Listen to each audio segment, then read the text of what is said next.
Hi friends, आपण मानक स्वागत आपनकर प्रिय YouTube channel MJ smile world को। आज वीडियोटी आपण मान रही यूडेस प्लस रो स्टूडेंट मॉड्यूल रिलेटेड।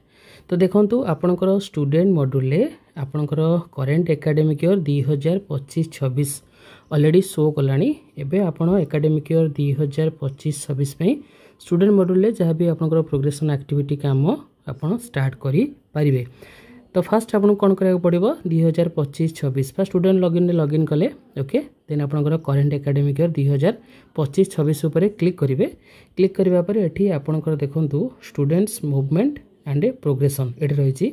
देन आपंकर प्रोग्रेशन एक्टिविटी रही आप यहाँ पर क्लिक करेंगे ओके। ये आपंकर प्रोग्रेशन समरी सेक्शन वाइज रही है। प्रोग्रेशन मॉड्यूल गो उपर आप क्लिक करेंगे किंतु बर्तमान आप ऑप्शन टी शो करूना मे बी आपंकर 2 to 3 days भितर आपंकर प्रोग्रेशन एक्टिविटी कामटी आपण करेंगे। ये रही आपण मानी अपडेट। बर्तमान आपंकर एकेडमिक ईयर 2025-26 स्टार्ट हो जाइए। तो बहुत शीघ्र आम या रिलेटेड वीडियो बनइबू जेहेतु 2025-26 टैब ऑलरेडी ओपन होती।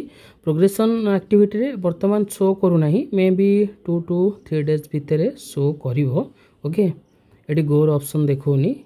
देन आपण प्रोग्रेशन एक्टिविटी जाई पिला मानकर मार्क सेठी अपडेट करेंगे और प्रोग्रेशन करेंगे। धन्यवाद।